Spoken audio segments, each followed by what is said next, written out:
ચાલીસા બંધ અધિકાર ચાલે છે. 237 ગાથાનો ભાવાર્થ.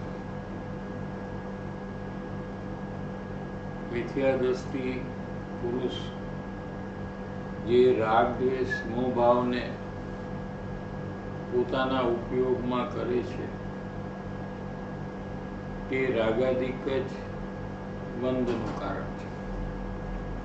ગાથાનો વિષય છે કે બંધનું કારણ જીવને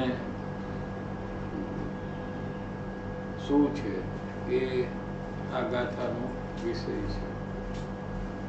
કે કોઈ પણ અજ્ઞાની જીવ છે સંસારમાં, મિથ્યા દ્રષ્ટિ અજ્ઞાની જીવ છે, એને જે રાગ દ્વેષ મોહ ભાવ સતત થયા કરે છે.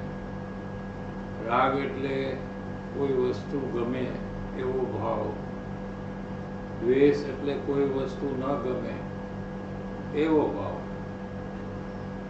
એવા રાગ દ્વેષ મોહનો ભાવ સતત ચાલે છે અને ઉપયોગમાં એટલે જ્ઞાનમાં જણાય છે. જેમ બધી વસ્તુ જણાય છે એમ રાગ દ્વેષ પણ જ્ઞાનમાં જણાય છે.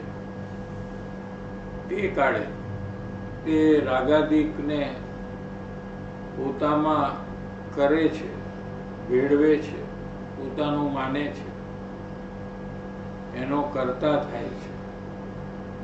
તે જ બંધનું કારણ છે. તે સિવાય બીજા કોઈ બંધનું કારણ નથી. અહીંયા દાખલો આપ્યો છે કે બહુ કર્મ યોગ્ય પૂતગલોથી ભરેલો લોક, આખું વિશ્વ જે છે એ કર્મથી ઠસોઠસ ભરેલું છે.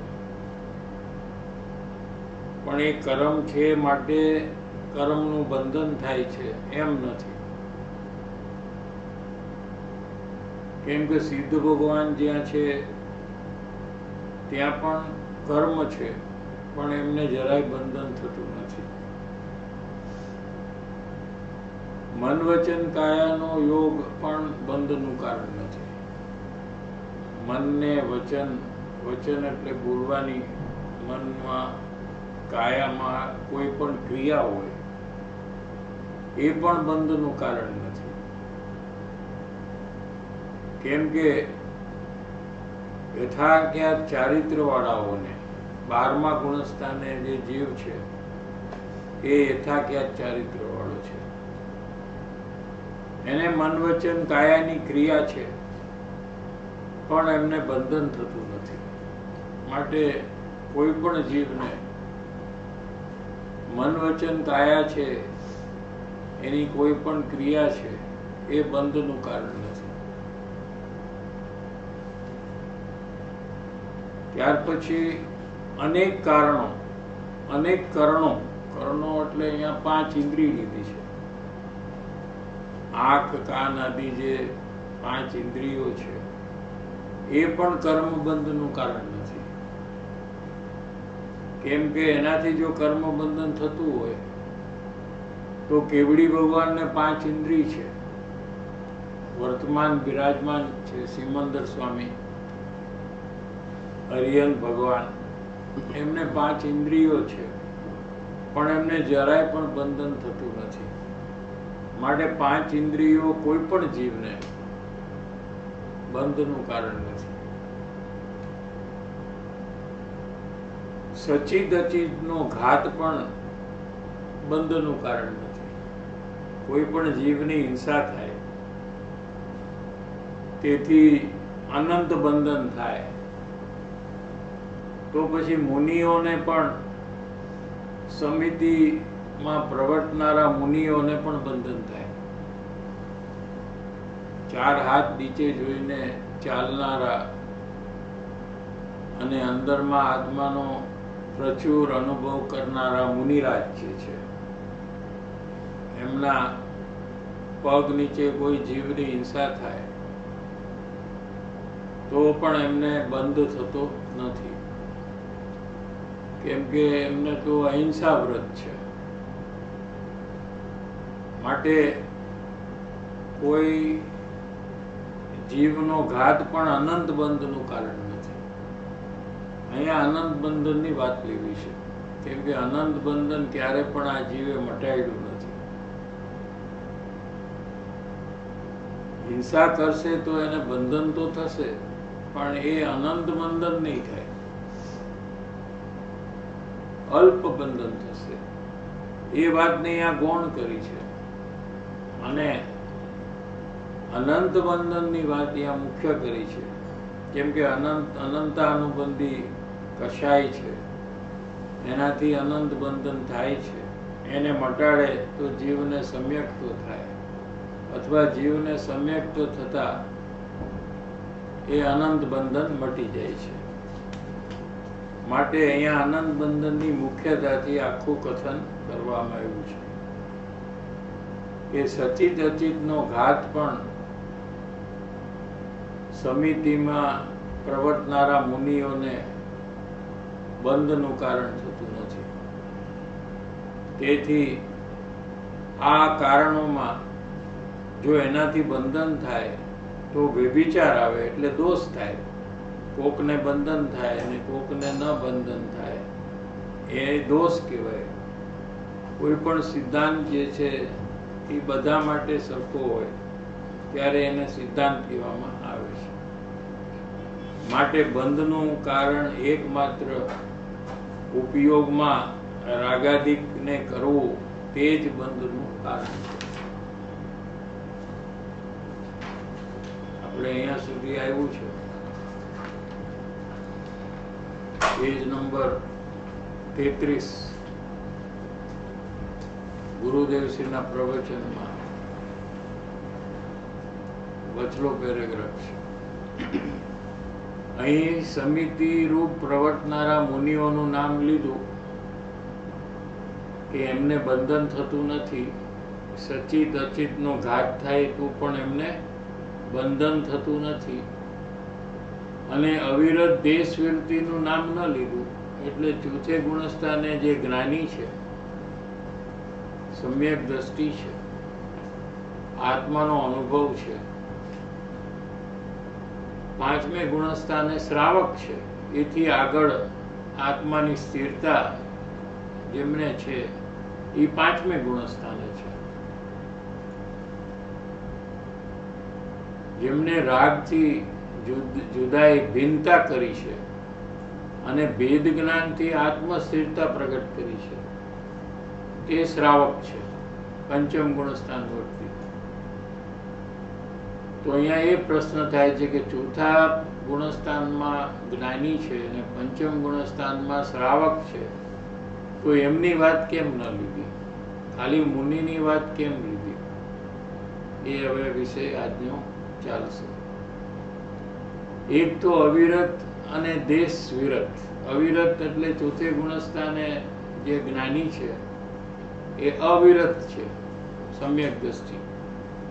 અને પંચમ ગુણસ્થાને જે જ્ઞાની છે એ દેશ વિરત છે, એટલે એક દેશ એમને વ્રત છે, અંશે વ્રત છે. દેશ એટલે આંશિક. અવિરત અને દેશ વિરતિને બાહ્ય સમિતિ રૂપ પ્રવૃત્તિ નથી. મુનિરાજને જેમ નગ્ન દિગંબર મુનિ પણ હોય અને 12માં જાગૃતિ પૂર્વક ચાલે, 4 હાથ નીચે જોઈને ચાલે, એવી જે પ્રવૃત્તિ છે એ જ્ઞાનીને ચોથે ગુણસ્થાને હોતી નથી. કેમ કે એ અવિરતિ છે, તેને હજી અવ્રતના પરિણામ છે. રાગ છે, અસ્થિરતાનો રાગ છે. સમ્યક દર્શન થયું છે, એમને સમ્યક જ્ઞાન થયું છે, તો પણ જ્ઞાનીને એક અનંતાનુબંધી રાગ નથી. રાગ મારો છે, રાગને હું કરું છું, રાગ મારું કાર્ય છે, એમ નથી. એ અનંતાનુબંધી રાગ છે. રાગ છે તો પણ જ્ઞાનીને એક અનંતાનુબંધીનો રાગ નથી, પણ અપ્રત્યાખ્યાન, પ્રત્યાખ્યાન અને સંજ્વલન એમ 3 કસાયનો રાગ છે. ચોથે ગુણસ્થાને જ્ઞાનીને ટોટલ 4 છે. એમાં પહેલું અનંતાનુબંધી ક્રોધ માન માયા લોભ છે, એ જ્ઞાનીને નથી. ચોથે ગુણસ્થાને એટલે ગુરુદેવ શ્રી કૃપાળુદેવ આ બધા ચોથે ગુણસ્થાને છે. તો એમને અનંતાનુબંધી ક્રોધ માન માયા લોભ નથી, પણ એમને અપ્રત્યાખ્યાના વર્ણી ક્રોધ માન માયા લોભ છે. પ્રત્યાખ્યાના વર્ણી ક્રોધ માન માયા લોભ છે અને સંજ્વલન ક્રોધ માન માયા લોભ છે. જ્ઞાનીને પણ એક અનંતાનુબંધીનો રાગ નથી.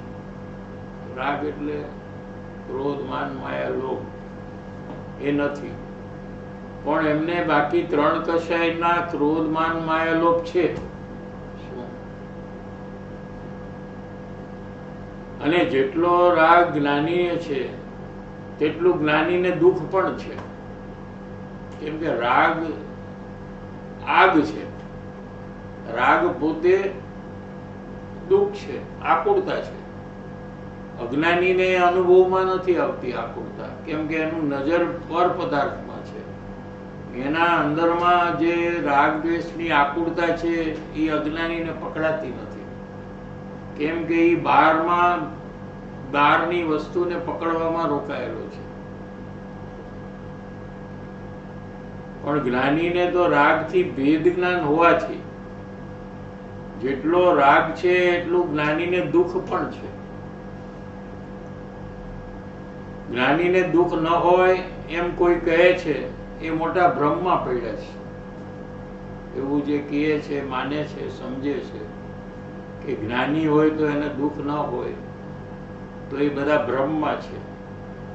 જ્ઞાનીને સંયોગનું દુઃખ નથી, બહારના કોઈ પદાર્થનું દુઃખ નથી.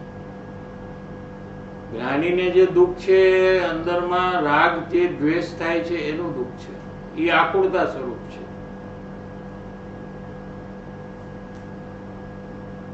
અહીં તો કહે છે કે ચોથે ગુણસ્થાને જ્ઞાની, પંચમ ગુણસ્થાને પણ જેટલો રાગ છે તેટલું દુઃખ પણ છે. એટલો મતલબ શું છે કે ચોથે ગુણસ્થાને વધારે 3 કશાયનો રાગ છે એટલે વધારે દુઃખ છે, અને પંચમ ગુણસ્થાને 2 કશાયનો છે માટે ઓછું દુઃખ છે. અને મુનિ દશામાં 1 જ કશાય છે સંજ્વલન, એટલે હજી ઓછું દુઃખ છે. એમ કશાય જ દુઃખનું કારણ છે. જેટલો રાગ છે તેટલું દુઃખ જ્ઞાનીને પણ છે, પણ એ રાગ છે તેની વાત અહીંયા નથી લીધી. જ્ઞાનીને જે રાગ છે એની વાત અહીંયા લીધી નથી. સમજાણું કાંઈ? પણ એ રાગ છે એની વાત અહીંયા નથી લીધી. અહીં તો મુનિની વાત લીધી છે. ઉદાહરણ મુનિનું આપ્યું છે કે જેને અંતરમાં વિતરાગ દશા ઘણી પ્રગટ થઈ છે, એવા ભાવલિંગી સંત છે, એનો દાખલો આપ્યો છે કે એમને બંધન નથી. પણ ચોથે પાંચમે ગુણસ્થાન ભરતી જ્ઞાની છે, એમને બંધન થાય છે, હિંસાનું પણ બંધન થાય. પણ મુનિ દશામાં વિતરાગતા ઘણી વધી હોવાથી અને વિશેષ જાગૃતિ નીચે જોઈને ચાલવાની હોવાથી એમને જરા પણ બંધન થતું નથી. આમાં અપ્રત્યાખ્યાન, પ્રત્યાખ્યાન અને સંજોલન આ 3 વસ્તુ એટલે દુઃખમાં વધઘટ ઓછું થાય એમ લેવાનું. ના, એ કશાયના તારતમ્યતા છે. તારતમ્યતા એટલે કશાયનું ડેપ્થ જે છે, જે અનંતાનુબંધી છે, એ કશાય છે એ બહુ વધારે પાવરફુલ છે. એટલે આપણે દાખલો આપ્યો હતો કે ભાઈ પહાડ છે એની વચ્ચે જે તળ છે, એ પહાડની તળ ક્યારે મટી નહીં ભેગી થાય? તો કે એવું તો થાય નહીં. શું ઘણા કાળ સુધી એમાં કાંઈ એકરૂપ થાય નહીં. એવો કશાય જે છે એને અનંતાનુબંધી કશાય કહે છે કે એકવાર થયો પછી એ જીવ એને મટાડી નથી શકતો. એ વ્યક્તિ માટે કે એ વસ્તુ માટે તો અંદરમાં એ ચાલુ જ રહે છે. શું એમાંથી ક્ષમાભાવ જે છે એ થતો નથી. એવો જે કશાય છે એને અનંતાનુબંધી કશાય કીધો. એ જ્ઞાનીને નથી. અને મુમુક્ષુ એને ક્ષમાભાવનો પ્રયાસ કરીને મટાડવા માંગે છે અને એ મટાડીને જ્ઞાની થઈ જાય છે. કે કોઈ પણ કશાય થાય ક્રોધનો કોઈ પણ માટે કે કોઈ વસ્તુ માટે કે કોઈ વ્યક્તિ માટે તો એને એમાંથી ક્ષમાભાવ પ્રગટ કરવાનો પ્રયાસ કરીને એને મટાડે છે. એનું નામ મુમુક્ષુ છે. કેમ કે ક્રોધ થવાનું કારણ શું કે સામે વ્યક્તિ કે વસ્તુમાં તમે દોષ જોયો. દોષ અને ગુણથી તો બધા ભરેલા છે. એટલે કોઈ એવો સંસારી જીવ નથી કે જેનામાં દોષ જ નથી અને જેમાં ગુણ પણ નથી. એવો પણ નથી કોઈ. ગુણવાળો અને દોષવાળો બંને એક જીવમાં બે છે. સમજાણું? તો જે દોષને જોવે છે તો એને દ્વેષ થાય છે અંદરમાં. જે ગુણને જોવે છે તો એને રાગ થાય છે. સમજાણું? આખું વિજ્ઞાન આ છે.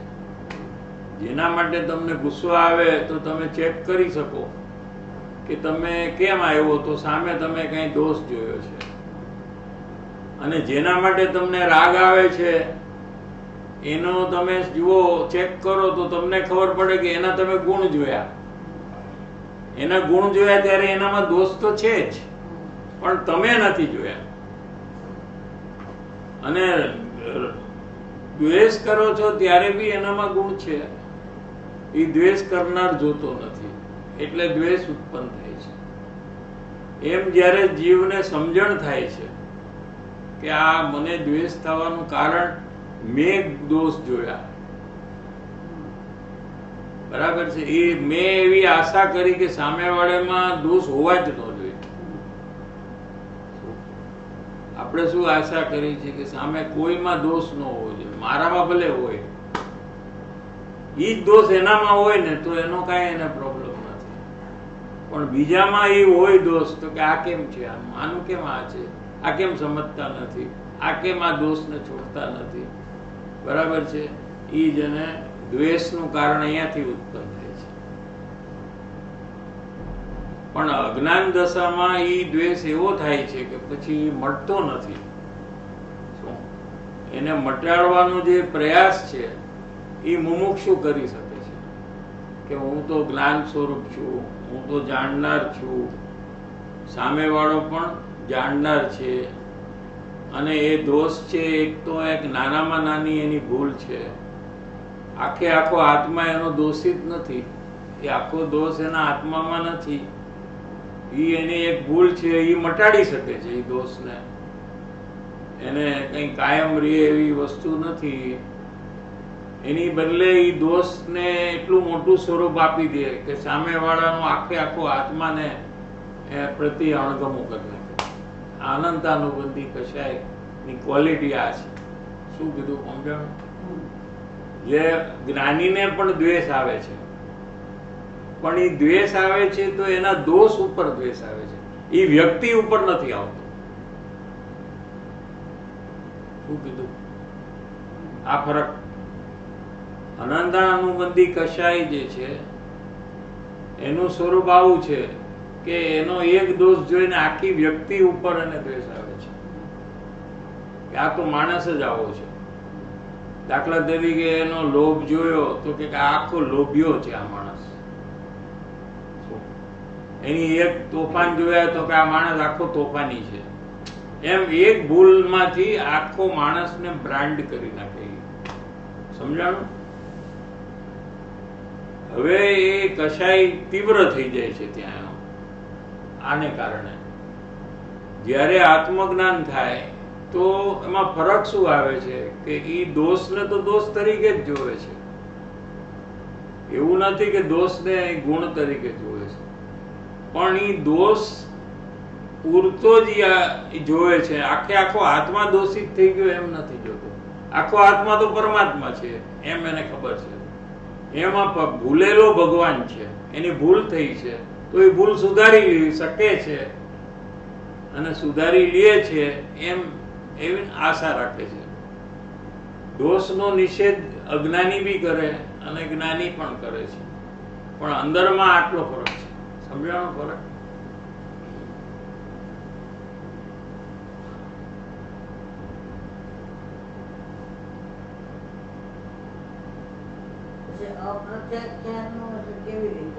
અપ્રત્યાખ્યાન એટલે આવું એકદમ કશાય મંદ થઈ ગયો છે. હવે આપણે દાખલો આપ્યો હતો ને કે જમીનમાં લીટી હોય, શું જમીન ધૂળમાં લીટી કરી હોય, જમીન માટીમાં, તો એ માટીમાં જે લીટી છે એ ભેગી થતા કેટલી વાર લાગે? બહુ ઓછો ટાઈમ લાગે. પહાડમાં જે છે એના કરતા તો બહુ ઓછો ટાઈમ લાગે. એવો કશાય એ અપ્રત્યાખ્યાનાવરણી ક્રોધ માન માયેલો. અને ત્યાર પછી છે મુનિ દશામાં પણ જે સંજ્વલન ક્રોધમાન માયેલો છે. એમ પહેલે ગુણસ્થાને અનંતાનુબંધી કશાય છે, ચોથે ગુણસ્થાને અનંતાનુબંધી ખતમ થઈ ગયો, બાકીના 3 છે. પછી અપ્રત્યાખ્યાનાવરણી, પછી પ્રત્યાખ્યાનાવરણી છે ને પછી સંજ્વલન છે. તો પ્રત્યાખ્યાનાવરણી તો જે ધૂળ છે એમાં લીટી છે, ઓલું માટીમાં લીટી છે, આ ધૂળમાં લીટી છે. જેમ કે બીચમાં, મરીના બીચમાં ધૂળ હોય, એમાં કોક આમ લીટી કરે તો એ હવા આવે તો પાછું ભેગું થઈ જાય. સમજણ? કોઈ માણસ આમ ચાલતો હોય તો ભેગું થઈ જાય, એની આસપાસમાં ધૂળ બધી આગળ પાછળ થઈને વેગ થઈ જાય. એ કશાય છે એ હજી મંદ છે. માટીમાં જે છે એના કરતા એ મંદ છે, અને પહાડમાં જે છે એના કરતા ઘણો મંદ છે. તો 5મે ગુણસ્થાને અપ્રત્યાખ્યાનાવરણી કશાય જે છે એનો નાશ થઈ જાય છે. ચોથે ગુણસ્થાને અનંતાનુબંધી કશાયનો નાશ થાય છે. અને 5મે ગુણસ્થાને અનંતાનુબંધી અને અપ્રત્યાખ્યાનાવરણી ક્રોધમાન, એ 8 ચોકડી વહી જાય છે. પણ બીજી 2 કશાય બાકી છે એમને. મુનિ દશામાં પ્રત્યાખ્યાનાવરણી ક્રોધ માન માયા લોભ પણ ખતમ થઈ જાય છે. શું? એટલે મુનિને પણ જે દ્વેષ આવે છે એવો ક્વોલિટીનો હોય છે કે જેમ ધૂળમાં લીટી કરી છે એ ગમે ત્યારે પૂરાઈ જાય તરત જ, એવો છે. અને પછી જે છે સંજ્વલન કશાય જે છે એ તો પાણીમાં લીટી કરી હોય તો એ તો લીટી કરો તો પૂરી કરો એટલી વારમાં તો પછી ભેગું થઈ જાય. એ સંજ્વલન ક્રોધ માન માયા લોભ છે. આ બધી વાત ભગવાનના કેવળ જ્ઞાનમાંથી આવી છે, એટલે આપણને આ બધું વિષય ખબર પડે છે. મુનિ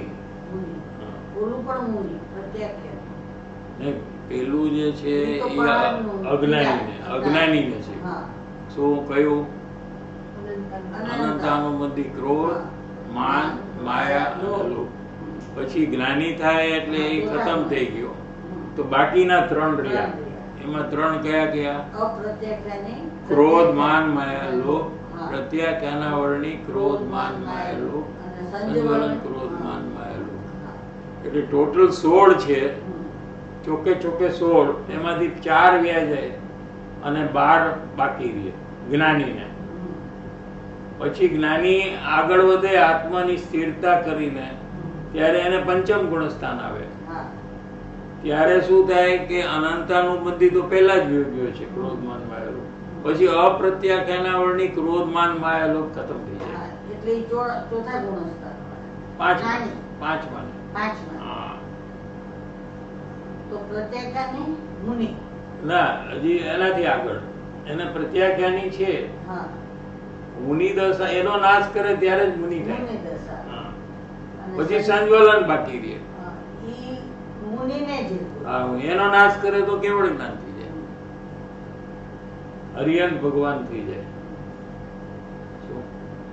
એમ ખરેખર તો આખો કસાય જે દુઃખ છે અને કર્મબંધનું કારણ છે એનો નાશ કરવો એ જ ધર્મનો માર્ગ છે. આના સિવાય કઈ ધર્મ નથી. અને કસાયને કારણે જે દુઃખ થાય છે એ મટતું જાય અને સુખ વધતું જાય એને ધર્મ કહેવામાં આવે છે.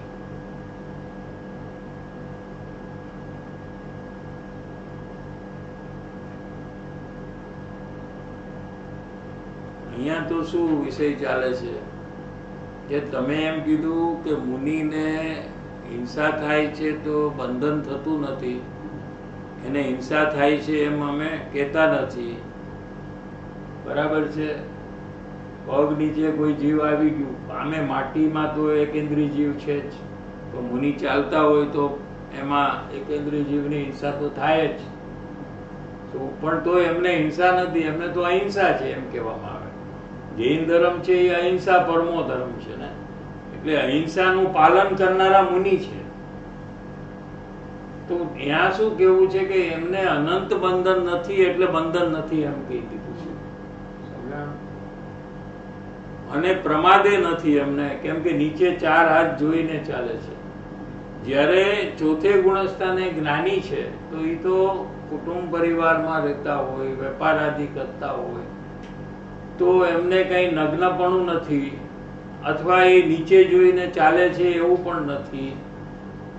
એટલે એ તો ઉપર જોઈને ચાલતા હોય ને એમાં જીવની હિંસા થઈ જાય તો એમને અલ્પ બંધ થાય છે એમ કેવું છે, જે મુનિને થતું નથી. સમજાય છે આટલું?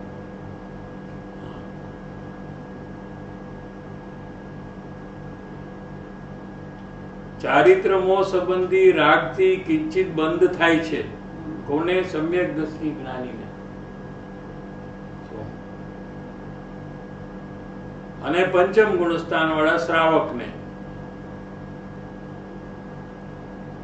કેમ કે એમને મુનિ જેવી વિતરાગતા નથી.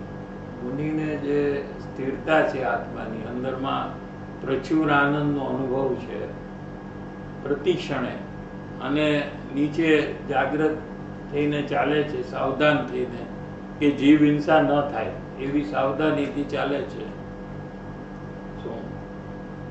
એવી દશા જ્ઞાનીની નથી. ભલે અનુભવ, કારણ કે કોઈ જ્ઞાની તો રાજા હોય, તો રાજ કરતા હોય તો લડાઈ કરવા પણ જાય. આ બીજો રાજા એના ઉપર ચડાઈ કરે તો એ તો લડાઈ કરવા જાય, તો ત્યાં તો કેટલી બધી હિંસા બહારમાં થતી દેખાય. શું? એટલે એમને બંધન થાય એમ લીધું, અને મુનિ છે એમને બંધન થાય એમ નથી લીધું. એમ ભલે અનુભવ થયો જ્ઞાનીને, સમ્યક જ્ઞાન થયું, પણ જ્ઞાની થયા પછી પણ હજી રાગ છે.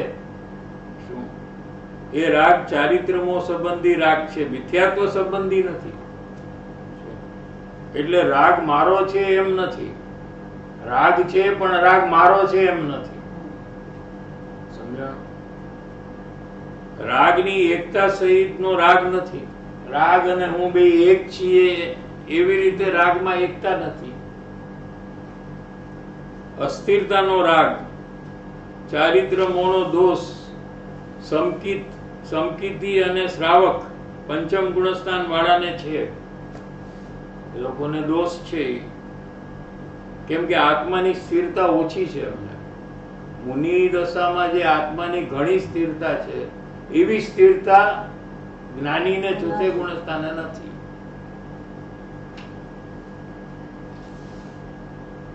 એવા શ્રાવક એટલે પંચમ ગુણસ્થાન વર્તી.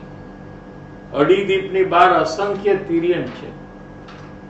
અસંખ્ય એટલે જેની સંખ્યા આપણે ગણી ન શકીએ એને અસંખ્ય કહેવાય. એટલા તિર્યન છે પંચમ ગુણસ્થાનમાં છે. શું? ક્યાં? અડીદીપની બહાર. અડીદીપ છે ને, સમુદ્ર છે, કેટલાય સમુદ્રની વચ્ચે આખું આપણું હોય છે. એ આખો નકશો છે એનો. તો એમાં વાઘ, મગરમચ્છ, વાંદરા પંચમ ગુણસ્થાન વાળા અસંખ્ય તિર્યંચ બાર છે. આટલા બધા જ્ઞાની પંચમ ગુણસ્થાન વાળા ત્યાં છે.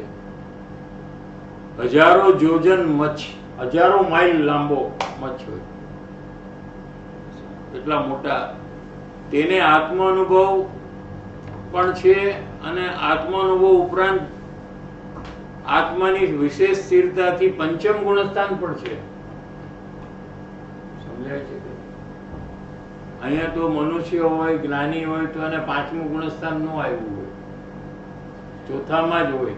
અઢી દીપની બાર જેટલા તિર્યંચના જીવો છે એ જ્ઞાની છે, બધા નથી, બધા નથી, ઘણા છે. એટલે ઘણા છે. એનાથી વધારે મિથ્યા દ્રષ્ટિ છે, અનંત ગુણા.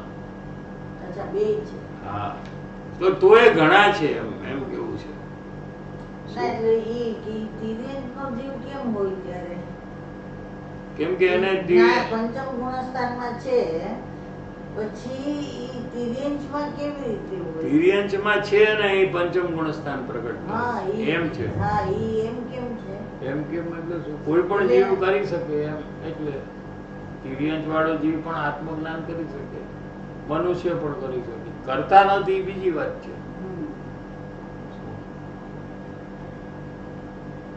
એનું શું કારણ છે કે એ બધા તિર્યંચમાં જવાનું કારણ શું? કે વિપરીત માન્યતા કરે, ખોટી ઊંધી માન્યતા કરે તો તિર્યંચમાં જાય. આડાઈ કરે, આડો આવે. ઘણા લોકો નથી કહેતા કે આ મને આડો આવે છે કામમાં.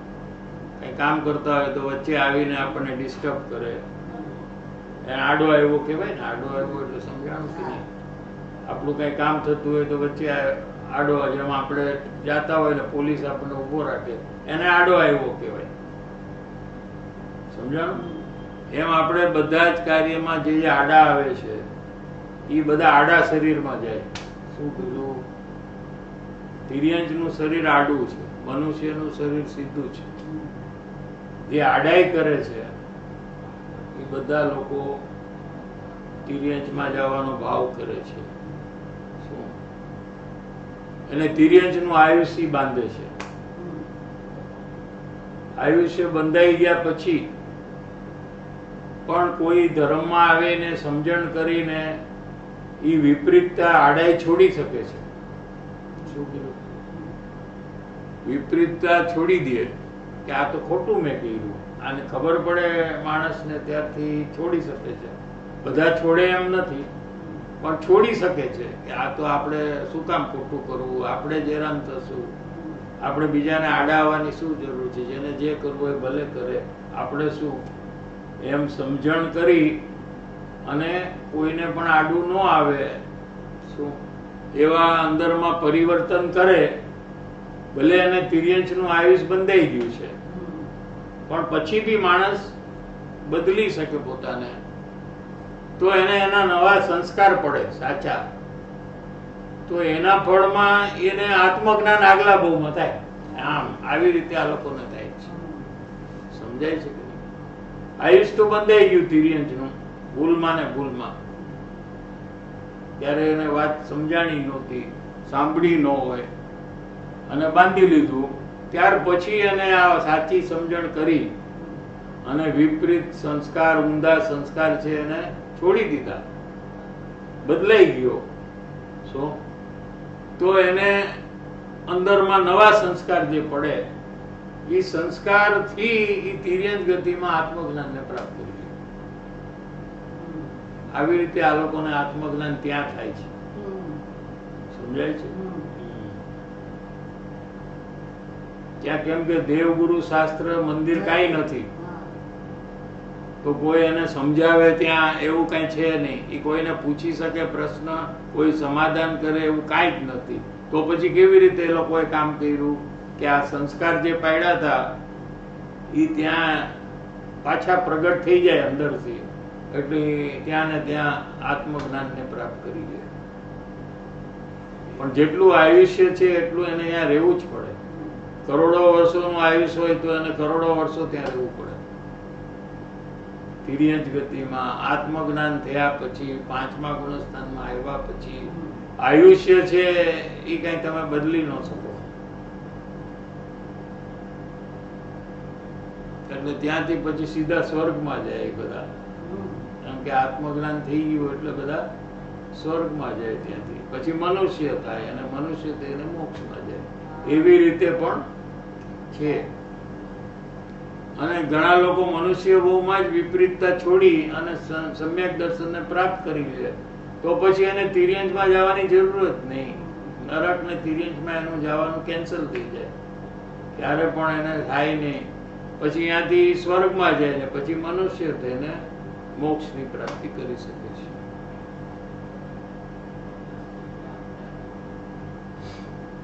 અઢી દીપની બહાર તિર્યંશ છે ને, અસંખ્ય ગુણા મિથ્યા દ્રષ્ટિ છે. હવે મિથ્યા દ્રષ્ટિ પણ આટલા બધા છે, અસંખ્ય સમ્યક દ્રષ્ટિ છે, એનાથી પણ ઘણા વધારે મિથ્યા દ્રષ્ટિ પણ છે ત્યાં. એટલે બધા તિર્યંશ ત્યાં સમ્યક દ્રષ્ટિ છે એમ નહીં. ક્યારે પણ જ્ઞાની ઓછા જ હોય, અજ્ઞાની જ વધારે હોય. તિર્યંશની સંખ્યા બહુ મોટી છે.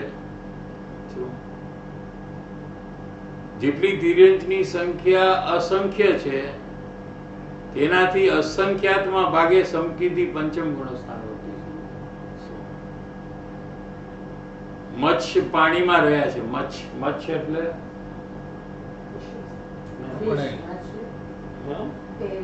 મત્સ્ય હોય ને, બોલો ક્રોકોડાઇલ જેવું મોટું હોય, એવું બધું. હા, પાણી તો સચેતન છે એટલે પાણીમાં તો જીવ છે. સમજાણું કઈ? ચોથા ગુણસ્થાન વાળાને 3 પ્રકારના રાગ છે. ચોથો એટલે જ્ઞાની, ગુરુદેવ શ્રી, કૃપાળુદેવ, આ બધા ચોથા ગુણસ્થાનમાં છે. એ લોકોને પણ 3 પ્રકારના એટલે અપ્રત્યાખ્યાના વર્ણી, પ્રત્યાખ્યાના વર્ણી ને સંજ્વલન એમ 3 કશાય છે. હવે 5મા ગુણસ્થાન વાળા છે એને 2 છે. શું? પ્રત્યાખ્યાન અને સંજ્વલન એમને 2 છે. તો પણ તેને પણ બંધનું કારણ છે, પણ મુનિને નથી. એમ અત્યારે એ વિષય ચાલે છે. એવા જ્ઞાનીને ચારિત્રમો સંબંધી રાગથી કિંચિત બંધ થાય છે. શું? હવે કીધું કે બંધન બહુ ઓછું થાય છે, પણ થાય છે ખરું. જ્ઞાનીને બંધન થાય છે પણ ઘણું ઓછું થાય છે, એમ કેવું. કિંચિત થાય છે, થોડો બંધ થાય છે. મિથ્યાત્વનો બંધ જે અનંત સંસારનું કારણ છે તે જ્ઞાનીને નથી. સમજાય છે? અજ્ઞાનીને કરોડો અબજો ભાવનું બંધન થઈ જાય એક જ ભાવમાં. એક ભાવમાં કરોડો ભાવનું બંધન થઈ જાય. એ કર્મ એને કરોડો ભાવ સુધી ફળ આપ્યા જ કરે ઉદયમાં. એવું 70 કોડા કોડી સાગર સુધીનું એક ભાવથી બંધન કરી શકે. 70 કરોડ ગુણ્યા 70 કરોડ એનું જે આવે રિઝલ્ટ, એને 70 કરોડ. કોડા કોડી સાગર. સાગર એટલે એક સાગરની અંદરમાં અબજો વર્ષ. આટલું બધું બંધન એક ભાવથી આ જીવ મિથ્યાત્વના ભાવથી કરી શકે.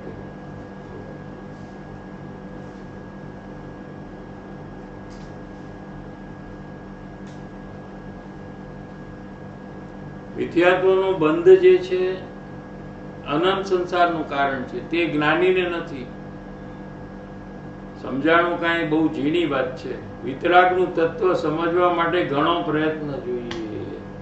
આ વાત સમજવા માટે ઘણો પ્રયત્ન કરવો જોઈએ. એકવાર સાંભળે અને સમજાઈ જાય એવું નથી. ઘણું વાંચન, ઘણું શ્રવણ એટલે સાંભળવું હોય તો એને શું તત્વ છે એ ખ્યાલમાં આવે. એ વિના આ વસ્તુ ખ્યાલમાં આવે નહીં. ક્યારેક ક્યારેક સાંભળે કે વાંચે તો એને આ બધું ખબર પડે નહીં. અને આ બધી ખબર પડ્યા વગર એ ક્યાંથી પ્રયાસ કરે, અને પ્રયાસ ન કરે તો એને જન્મ મરણના ફેરા કેવી રીતે મટે?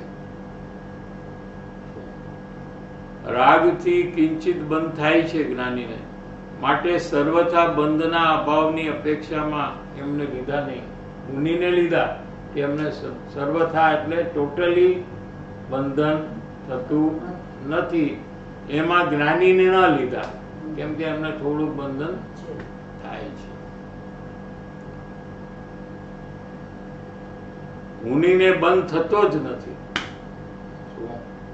મુનિને જેટલો રાગ છે તેટલો બંધ થાય છે. હવે બંધ થાય છે. લ્યો, પેલા કીધું બંધન નથી અને હવે કહે છે બંધ થાય છે. આ જીનવાણી છે ને એ અપેક્ષાથી કથન છે. ઓલો હિંસાનો જે બાહ્ય હિંસા જે છે એનો એમને બંધન નથી થતું, માટે એમને બંધન થતું નથી એમ કહી દીધું. પણ એમને જે બચાવવાનો ભાવ છે ને એનાથી બંધન થાય છે.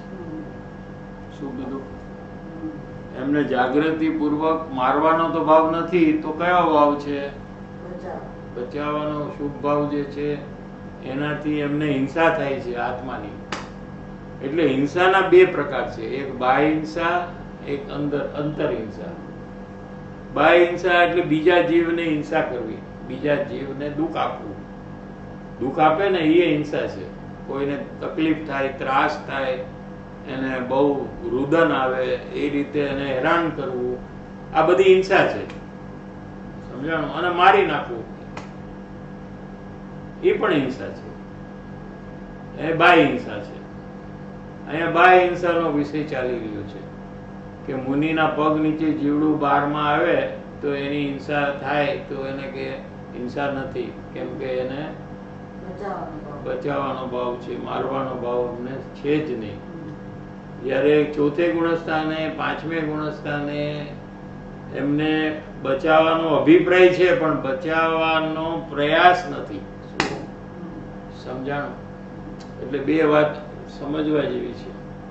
એક તો માણસનો ઇન્ટેન્શન ચેન્જ થઈ ગયો કે મારે કોઈ જીવને દુઃખ નથી આપવું, કોઈ જીવને મારવું નથી. બરાબર? ઈ જ્ઞાનીને છે. પણ એના માટે જે એમને જાગૃતિ રાખીને કોઈને દુઃખ ન થાય, કોઈને મરે નહીં એવું ધ્યાન રાખવું ને, એ કાર્ય એમનું નથી હજી ચાલુ થયું, જે મુનિને છે. મુનિએ નક્કી પણ કર્યું છે અને પ્રયાસ પણ છે એમનો, કોઈ પણ જીવને દુઃખ ન થાય એનો. ઈ દશા ચોથે ગુણસ્થાને નથી. શું? ચોથે ગુણસ્થાને ખાલી અભિપ્રાય બદલાઈ ગયો છે. હજી પ્રવૃત્તિમાં હિંસા થાય છે પણ એનાથી અલ્પ બંધ થાય છે, કેમ કે અભિપ્રાયથી જ અનંત બંધન થાય.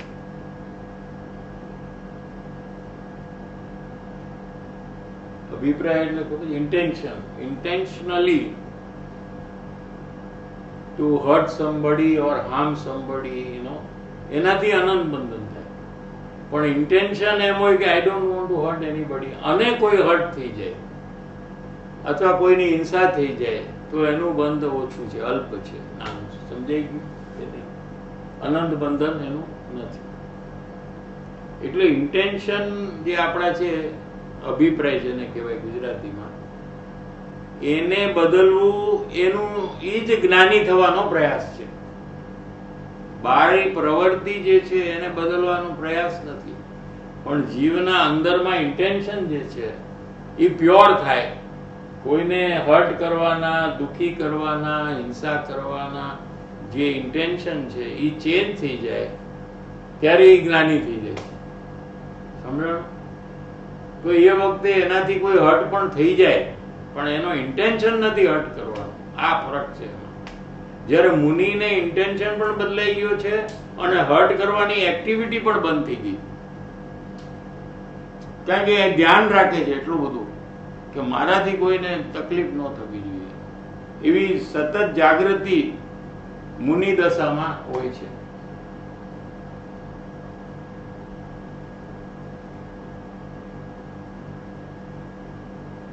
પણ બચાવવાનો જે ભાવ છે એ રાગ છે, મારવાનો ભાવ છે એ પણ રાગ છે, અને બચાવવાનો ભાવ છે એ પણ રાગ છે. એક શુભ રાગ છે ને એક અશુભ રાગ છે.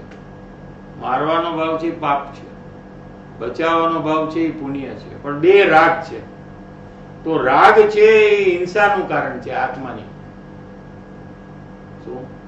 ઓલી બાહ્ય હિંસા ન થઈ પણ અંદરમાં પોતાના આત્માની હિંસાથી, કેમ કે પોતાના આત્મામાં જે અનંત સુખ ભર્યું છે એ પૂરું પ્રગટ થતું નથી, કેમ કે જ્ઞાનીને રાગ છે. એટલે સમજાય છે? એટલું સમજાય એટલું સમજવું, બાકી તો આમાં તો ઘણું ઊંડાણ છે.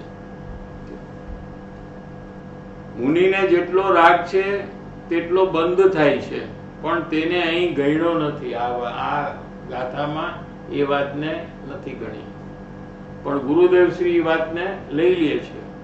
છઠ્ઠે ગુણસ્થાને મુનિ છે, સમિતિ પાડે છે, પણ જેટલો એમને શુભ વિકલ્પ છે. શું શુભ વિકલ્પ? શું કે કોઈને દુઃખ ન થાય એવો જે મુનિ દશામાં ભાવ બધા મુનિને હોય, એ શુભ ભાવ છે, શુભ રાગ છે.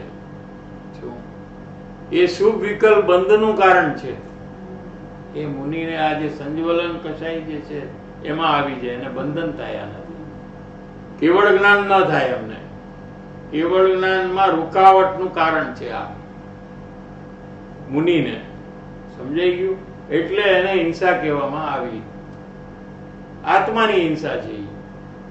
આપણે પર્યુષણમાં આવે છે 12 પ્રકારના વ્રત તમે વાંચો છો ને, એમાં હિંસાનું સ્વરૂપ આવે છે. ખબર છે શું આવે છે?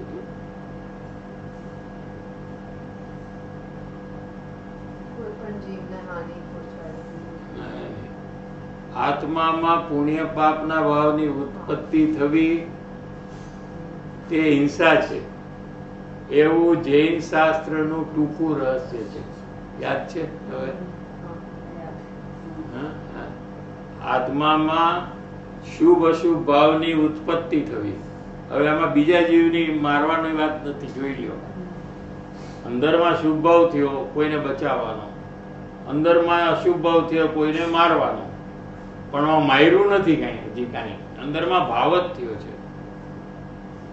સમજાણું? તો એ શુભાશુભ ભાવની ઉત્પત્તિ થઈ. ઉત્પત્તિ એટલે શું? પ્રગટ થવું, એવો ભાવ થવો.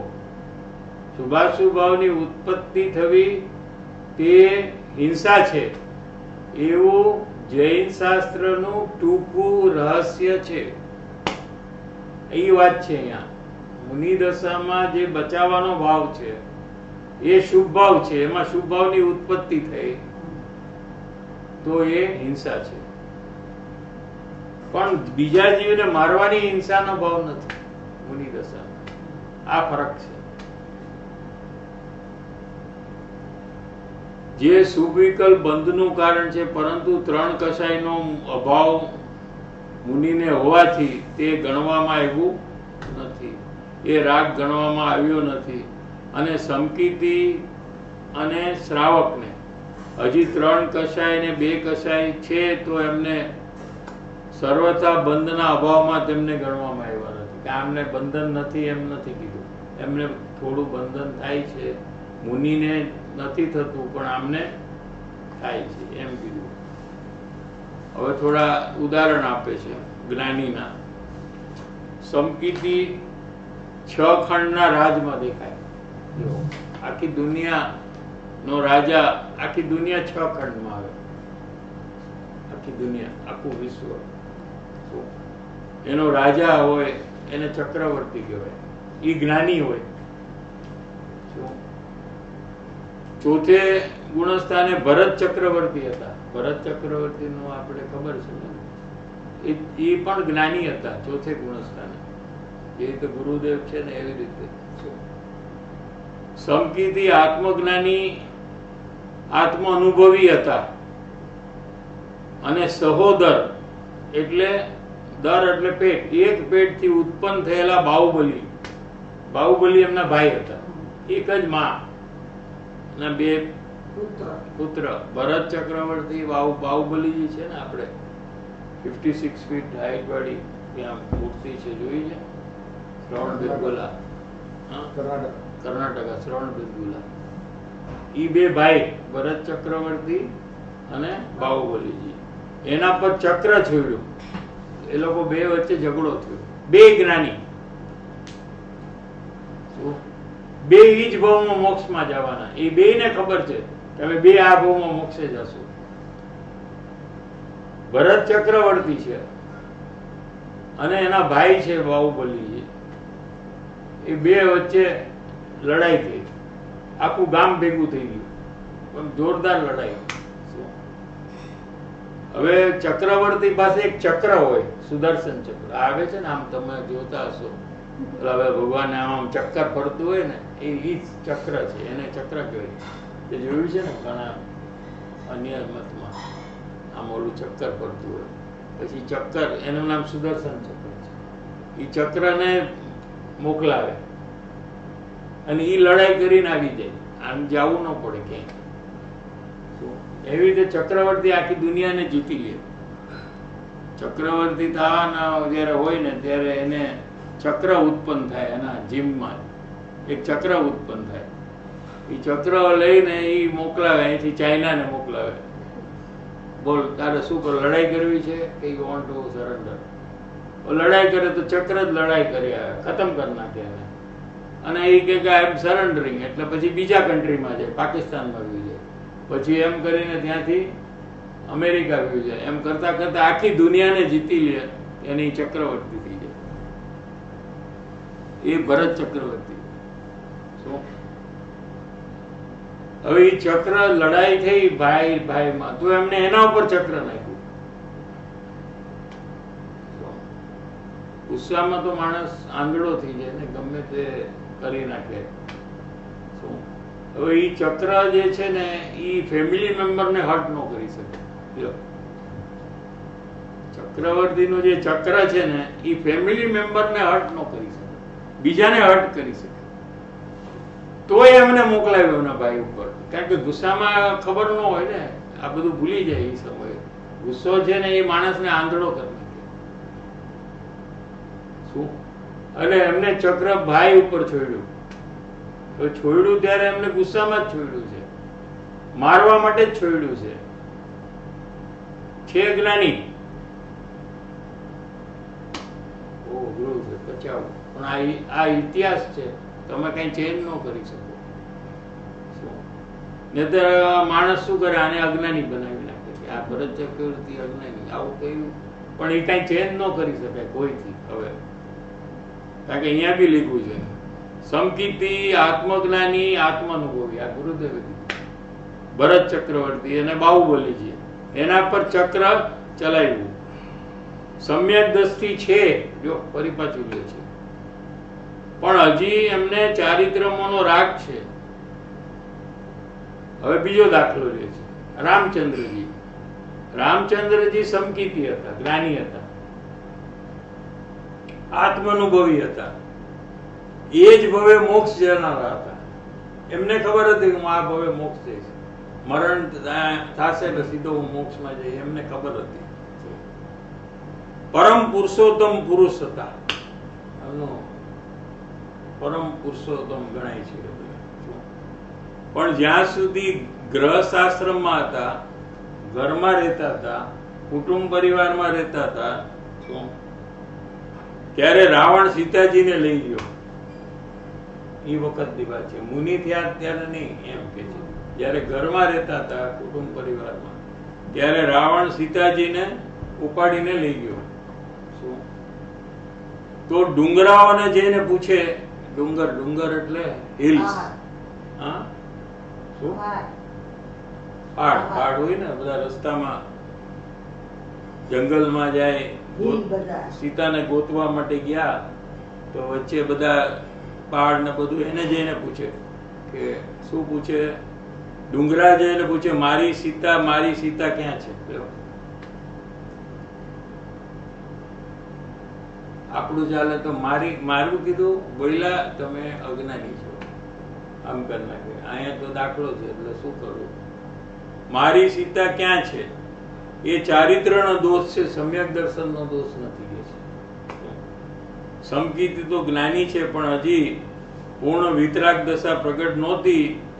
હવે મુમુક્ષુ પ્રશ્ન પૂછે છે, આપણા જેવા મુમુક્ષુ ગુરુદેવને પ્રશ્ન પૂછે છે. શું ડુંગરને પૂછે છે રામચંદ્રજી? પહાડને આવું બધું પૂછે છે? હવે ગુરુદેવ જવાબ આપે છે, હા પહાડને પૂછે છે. ફરી પાછો મુમુક્ષુ પ્રશ્ન કરે છે. રામચંદ્રજીને ખબર નથી કે આ જળ છે, પહાડ, શું? આમાં કઈ જીવ નથી, આ તો જડ છે, આ ક્યાંથી જવાબ દે? રામચંદ્રજીને ખબર નથી કે આ જડ છે પાડ? ગુરુદેવનો ઉત્તર, એને એકદમ રાગ આવે છે, એ ચારિત્રનો દોષ છે. હવે પાછો મુમુક્ષુ પ્રશ્ન ગુરુદેવને પૂછે છે. આવું તો અજ્ઞાની પણ ન પૂછે પાડને. શું? હવે ગુરુદેવનો ઉત્તર, એ તો ચારિત્રનો દોષ છે, એ સમ્યક દર્શનનો દોષ નથી કે છે. હવે બીજો દાખલો આપ્યો. વાસુદેવ એટલે લક્ષ્મણ જ્યારે ગુજરી જાય છે ત્યારે રામચંદ્રજી એના ખભે ઉપાડે છે અને માનતા નથી કે ગુજરી ગયા છે, સૂતા છે એમ માને છે. કેટલા ટાઈમ માટે? 6 મહિના માટે. This is history. આને પણ કોઈ બદલી ન શકે. શું? રામચંદ્રજી જ્ઞાની છે, એ જ ભવે મોક્ષે જવાના છે.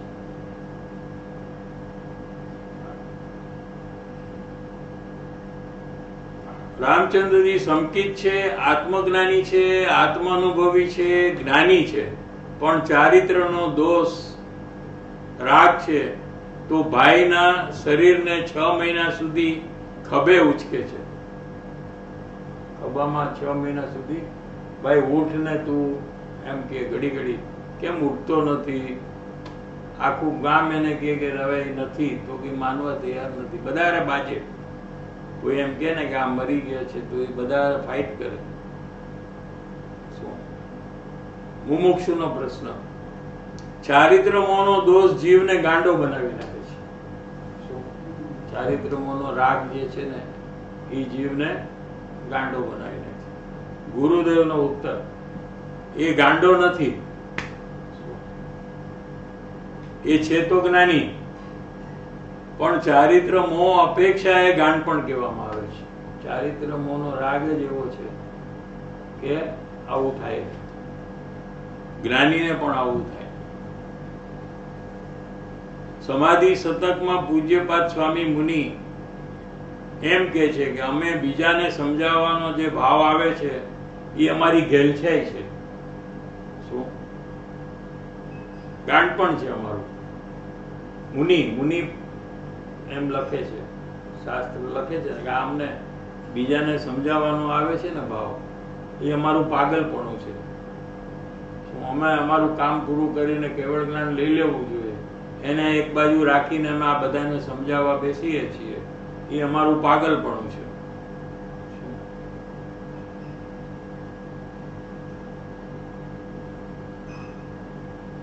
એ સમજાવવાનો રાગ છે એ દોષ છે. એટલે જ જ્ઞાનીઓને કોઈને સમજાવવાનો ભાવ આવે એમાં એને અભિમાન એટલે નથી થતું, કેમ કે એને દોષ માને છે, એને કંઈક સારું માનતા જ નથી. એ પાગલપણું છે. આનંદનું પ્રચુર વેદન છે અંદરમાં, એમાં આ સમજાવવાનો જે વિકલ્પ આવે છે એ અમારું પાગલપણું છે. એ ચારિત્ર દોષની અપેક્ષા એ વાત છે. શું?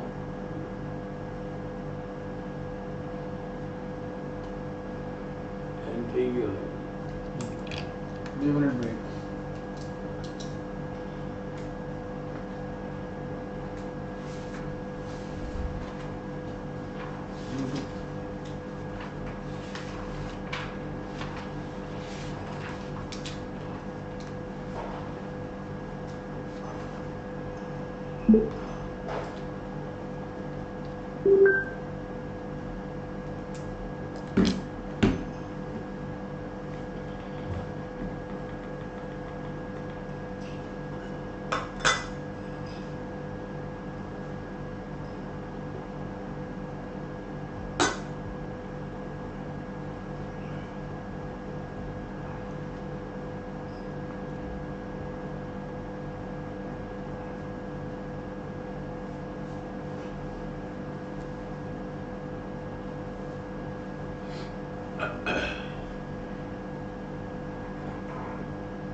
ज्ञान का प्रयोग करते समय बाहर की सिचुएशन को भी क्रमबद्ध तो लेना इतना ख्याल में आता है, लेकिन उस समय जो अंदर में भाव हो रहे हैं, क्या उनको भी क्रमबद्ध ले सकते हैं ताकि उनके ऊपर से दृष्टि हटे?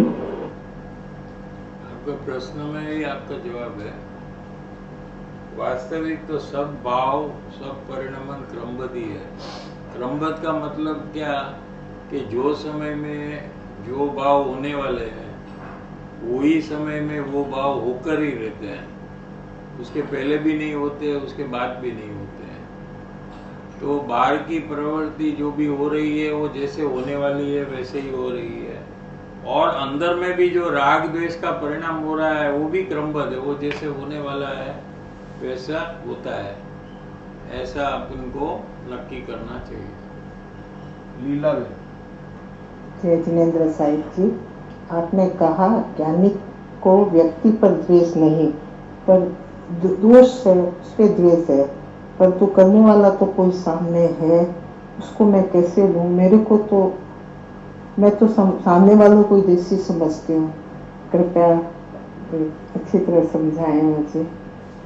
तो एक ऐसा प्रयोग करना कि अगर आपको कोई व्यक्ति में कोई दोष दिखता है तो आप उसका निषेध करते हैं, तो हमको कैसे पता चले कि हम दोष का निषेध करते हैं कि व्यक्ति का भी निषेध करते हैं? वो हमको कैसे पता चला? समझ रहे? उसकी जो गलती है वो हम निषेध माने निषेध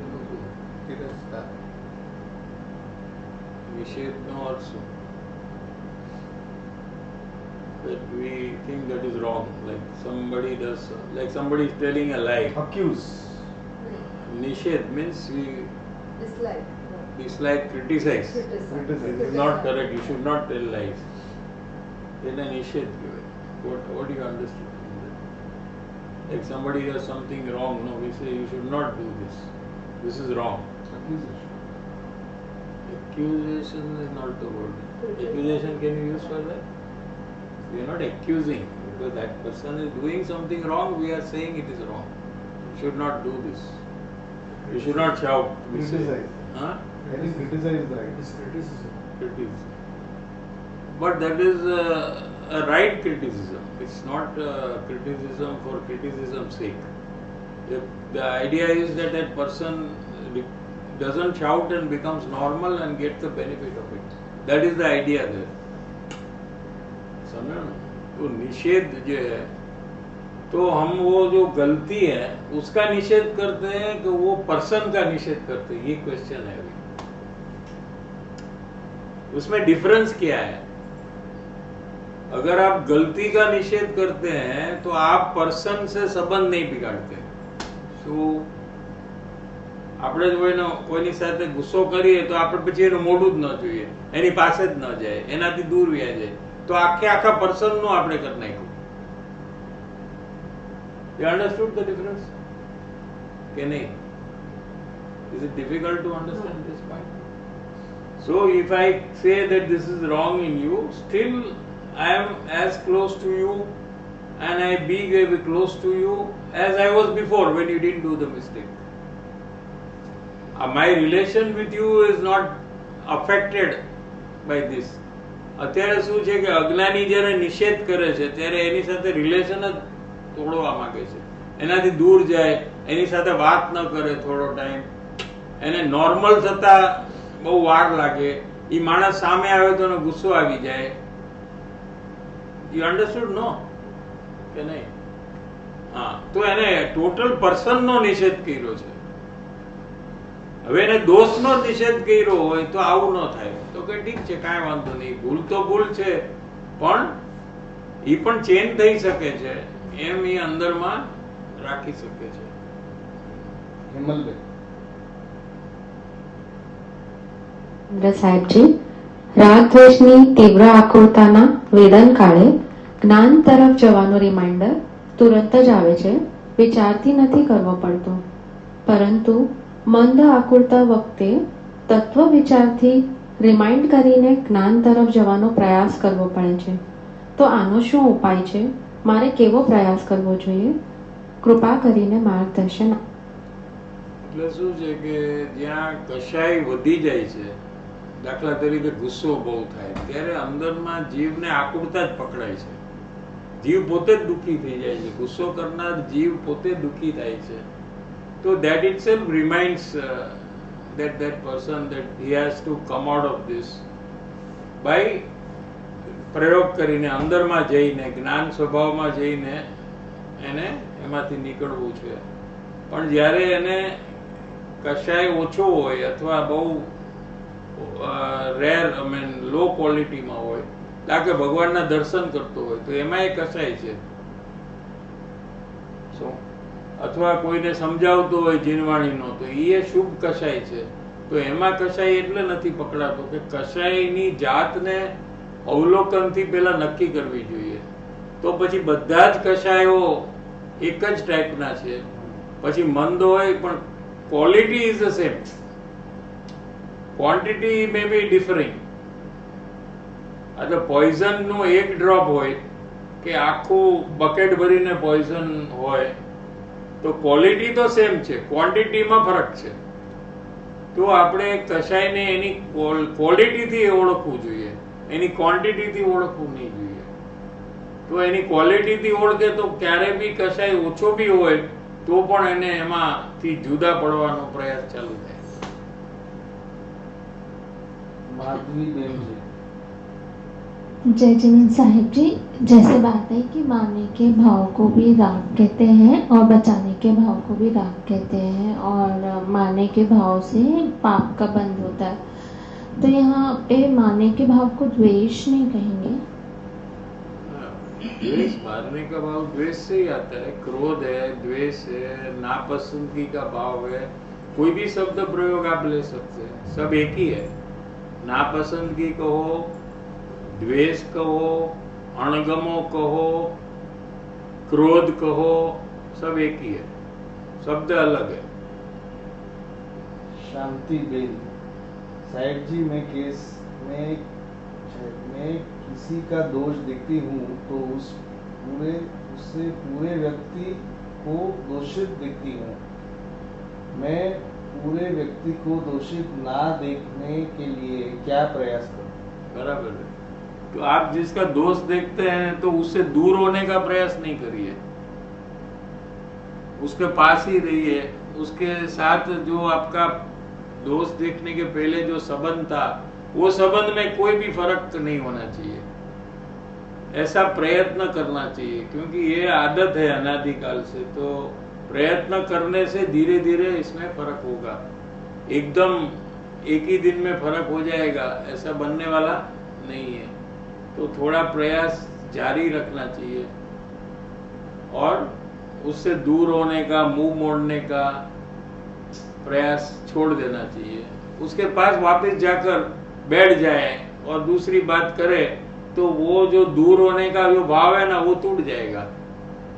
वो सब प्रयत्न खुद को करना चाहिए, सामने से करना चाहिए. इसका मौका ढूंढना चाहिए कि वो वापस उसके पास जाए जिससे दूर हुआ है, और उसके पास जाकर दूसरी बात करे तो वो जो भाव है उसमें फर्क आ जाएगा. परमकारी श्री सद्गुरु देवनो जय हो. प्रसम मूर्ति श्री भगवती मातनो जय हो. सनातन जैन धर्मनो जय हो. त्रिकालवर्ती पंच परमेश्वरी भगवंतोनो जय हो. सर्वे ज्ञानी धर्मात्माओनो जय हो. भगवान श्री कुंकुंदाचार्य देवनो जय हो.